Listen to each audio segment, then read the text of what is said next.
time now to take a look at the evening news here on KCIM. This is Abby Ward reporting.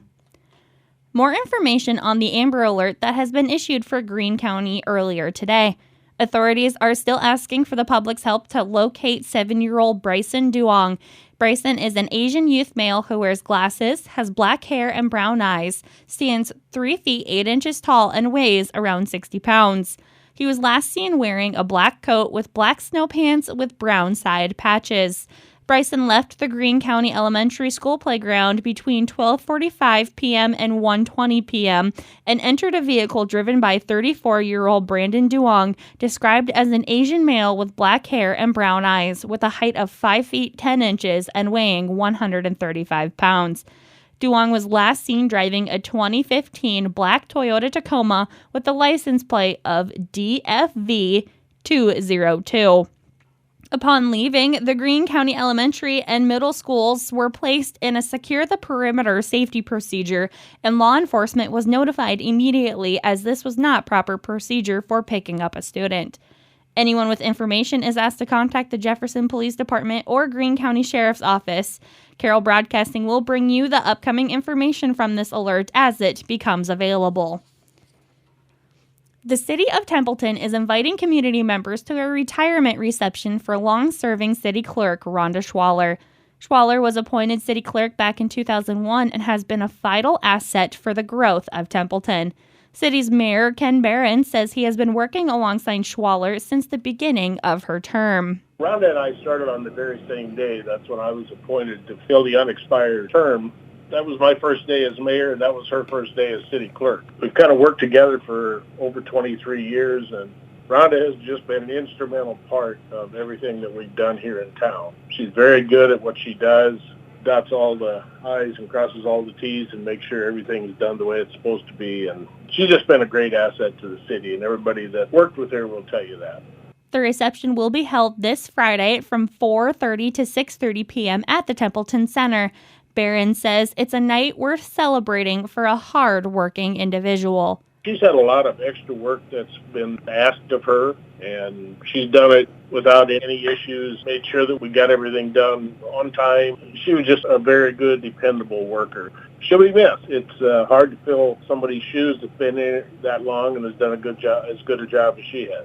The City of Templeton has sworn in the next city clerk at their meeting earlier this month. A Templeton local, Nicole Cathol, has been training alongside Schwaller for months and will officially take over the position. Barron says he knows Cathol will be a great fit for Templeton. You know, growing up here in town, she knows the community, and I think that in itself is a big asset. And Rhonda's done a good job of making the transition smooth. Again, Rhonda Schwaller's retirement reception is being held this Friday at the Templeton Center from 4:30 to 6:30 p.m. The Lakeview Police Department is raising funds to help the team get a full-time certified K-9 officer. The department opened the fundraiser in November of last year to see if the public would be receptive to the K-9 edition. Chief of Police Christopher Jocham says the donation account will be open until the funds are received. We're looking to raise funds for an actual K-9 and then associated with a K-9. It varies for the dog and the training for the handler at around $10,500. So that's kind of where our goal line is. When we start adding the K-9 insert, then it kind of goes up to that $15,000 to $20,000 range. So it just depends on what kind of equipment we can get through grants and different avenues, and depending on how much we actually need. Jocham says they want to get a Labrador Retriever for the K-9 position, as that specific breed has many qualifications that would make it the ideal K-9. With other police units across the state and even the country, the Labrador Retriever is labeled one of the most preferred breeds for narcotic detection. The breed is also a great tracker for evidence detection and finding a missing person. Jocham says the main reason for the Labrador Retriever is the dog's demeanor to build relations between the public and law enforcement. For one, it's a single-purpose K-9. We know what type of dogs labs are, and so that's kind of what we want. We don't want to be something that looks aggressive or comes off as aggressive. So, you know, when you look at a lab, it kind of looks a little more friendlier. We really like something that we can utilize in the school to be able to kind of bridge that gap between the students and the law enforcement, too. Those interested in contributing to the K-9 Fund can drop off their donations at the Lakeview Police Station or Lakeview City Hall. For a limited time, those that donate $20 can receive a t-shirt to help spread the word about supporting the K9 fundraiser. Pictures of the design are included with the story on our website. Jockums thanks everyone who has already donated, saying the new K9 Labrador would be a great asset to and a tool to the community of Lakeview. A Carroll man convicted of stabbing a Carroll bar owner in the head and neck near the end of last summer has been sentenced to up to 10 years in prison. According to the Carroll County District Court records, the order against 42-year-old John Michael Hansen was handed down for willful injury causing serious injury, a Class C felony. Hansen was arrested during the early morning hours of August 27th after stabbing Kirp's Tavern co-owner Ben Bading in the head and neck after being told to leave. Bading sustained several injuries in the attack and was airlifted to a Des Moines hospital for treatment. Bading has since made a full recovery but was left with scarring from the assault. In the judge's order, Hansen was committed to the custody of the Iowa Department of Corrections for a period not to exceed 10 years and ordered to pay $1,370 in fines and more than $120,000 in victim restitution. Hansen has filed a motion for a new trial on grounds the court did not adequately consider his testimony due to its apparent self-serving nature, alleged inconsistencies with witness testimony, and a failure by the court to satisfy elements of specific intent due to intoxication as required by law. But the court denied his request outright. And that has been the first half of your evening news here on KCIM. We'll be back for more after these messages.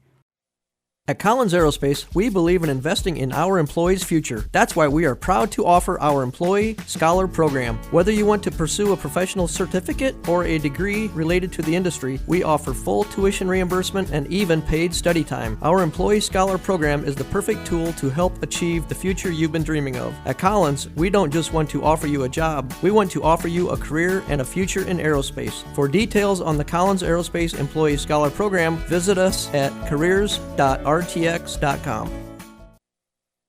I'm Adeline Pedig, a student at Kemper Catholic School. I love attending school here because I get the opportunity to learn how my faith impacts everything I learn about. Not only do we learn about faith, we also learn how to love each other. Hi, my name is Harper Meister. I'm a kindergarten at Kemper Catholic School. I like to go to school here because I like to learn about God and play with my friends. Celebrating 50 years of National Catholic Schools Week and 150 years of Catholic education in Carroll County. Kemper Catholic Schools, united in faith and community. This is Abby Ward with the second half of your evening news here on KCIM. But before we get into any stories, let's take a look at a quick weather forecast and some weather facts. So tonight we're looking at patchy fog mainly after 4 a.m., otherwise mostly cloudy with a low around 27. Tomorrow is going to be patchy fog before 9 a.m., otherwise mostly sunny skies with a high near 52. Wednesday night, partly cloudy with a low around 34. And Thursday, it's going to be mostly cloudy with a high near 50. And Thursday night, mostly cloudy with a low around 38. Oh, weather in the 50s. Absolutely beautiful for this time of year. I am so excited. All right, looking at some weather facts, yesterday's high was at 48 degrees set sometime in the afternoon, and yesterday's low was 30 degrees set overnight. Sunrise tomorrow will be at 7:34 a.m., and record high was 54 degrees set back in 1992. So we are close to that. Not quite, but we are close. And negative 20 was the record low set back in 2019, and we are far, far from that. Thank goodness. I am enjoying this beautiful weather, and we can stay away from the cold and the negative temperatures for a while. All right, now it's time to take a look at your evening news. A pro-life pregnancy center, New Creation, is now offering services in Carroll to expecting and new mothers. New Creation's board president, Clay Goebbels, says the idea was born about a year ago, and everything came together rather quickly. This spring, myself and another one of the board members, Jason Schwarty, and my wife went over to Denison to check their pregnancy center out over there, and we gave them a donation. On the way back to Carroll, we just kind of looked at each other and thought, man, we need to get one of these going in Carroll. And got a group of us together, and we said, well, let's do it. And we started that in about May. Since then, it's just been going really well, and the community's really got behind it and brought us to where we are today. New Creation secured its 501c3 nonprofit status from the IRS in September and opened its doors at 1205 West Highway 30, Suite H2 last week. Gubbles says they are ready and able to provide a wide variety of services to mothers in Carroll and the surrounding areas. We will be there for support and just be there to talk to her and give her options of what she can do. So we can also offer a pregnancy test. And from there, we can refer to places here in town where she can get medical services, whether it's an ultrasound or just to see a doctor. So we got different places we can refer her to. We offer clothing, diapers, any of that physical stuff that she might be in need of, a formula, different things like that, all the way to like strollers she needs to raise her baby. Gubbles adds their goal is to show pregnant women that there are many options available to them beyond abortion.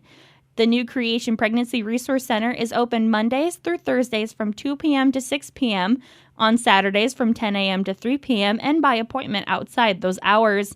Gubbles say they are very fortunate to have over 24 volunteers trained to support and assist mothers at all stages of pregnancy and through the first few years of their child's life. Gubbles says they never charge clients and depend on the community support to provide these services. Everything we do is done through donations, whether it's our rent, our utilities, any of the physical things we give the mother. It's all donations. So we started out, we did small group fundraising, went around to groups. We did different talks in different churches in Carroll here, and we give out cards with a QR code on it. People donate financially. If they want to donate, just call 775-3675, and somebody will pick up and give them direction of where they can donate anything they want to, whether it's clothing, diapers, or financially. That would be fantastic. More information about the New Creation Pregnancy Center and photos from their newly opened office are included with this story on our website. Poet Biofining and Summit Carbon Solutions have partnered to link Poet's facilities to Summit's proposed carbon capture pipeline project that runs through Iowa. This collaboration aims to capture CO2 generated from Poet's bioethanol production process and store it underground in North Dakota. Poet's 12 Iowa and 5 South Dakota facilities will contribute to the Summit project, enabling the annual capture, transportation, and permanent storage of an estimated 4.7 trillion metric tons of CO2. Poet CEO Jeff Broyne says Poet is excited to partner with Summit Carbon Solutions on this historic project. As the world seeks low-carbon energy solutions, carbon capture ensures that ag-based biofuels will remain competitive for decades to come. This is a tremendous opportunity to bring value to farmers, bioethanol producers, and rural communities and counties in participating states. And I believe it will unleash even more opportunities for ag and bioprocessing in the future. One leg of the currently proposed route brings the pipeline through the southern edge of Ida County, the middle of Crawford County, and the western edge of Shelby County to connect to a plant in Shenandoah. Poet operates a facility near Coon Rapids in Guthrie County. New route proposals have not been released, but the most likely connections would be west through Audubon, Carroll, Crawford, and Shelby counties, or to the northeast to a spur at Grand Junction. Pipeline companies' propose to use an eminent domain has sparked significant pushback from Iowans, particularly those whose property lies on the route. Legislators in the Iowa House have indicated they plan to move legislation that would place additional regulations and approval requirements for pipeline operators. Summit is yet to file application paperwork to the Iowa Utilities Board, and its previous application is still pending final approval. Unemployment figures from the 7-county region shrunk from last year and the prior month for December 2023. Greene County led the way with the lowest rate in the area at 1.7%, 0.4 points lower than November 2023 and 0.3 points lower than last December. Carroll County followed close behind at 1.8%, down 0.5 points from last month and only 0.1 points lower than 2022. Audubon and Sac counties both came in at 2%. Sac improved by 0.4 points from November to December and 2022 to 2023. Calhoun saw a 0.5 decrease on the month and was 0.3 points improved from last year. Guthrie County improved from 2.8% to 2.7% compared to the 2.9% rate they recorded last year. Crawford County was the outlier in December figures with a 5.6% employment rate compared to 3% in November of 2023. However, Crawford remains below its high of 6.6%, which was set in January of 2023. The average unemployment rate for the 7 county regions stood at 2.6% for December, about 0.1 points lower than November and 0.2 points improved from 2022. Statewide unemployment measures 3.2%, while nationwide figures measured 3.7%. A link to the Iowa workforce development data is included with this story on our website. And that has been a look at your evening news here on KCIM. This is Abby Ward reporting. Have a great evening.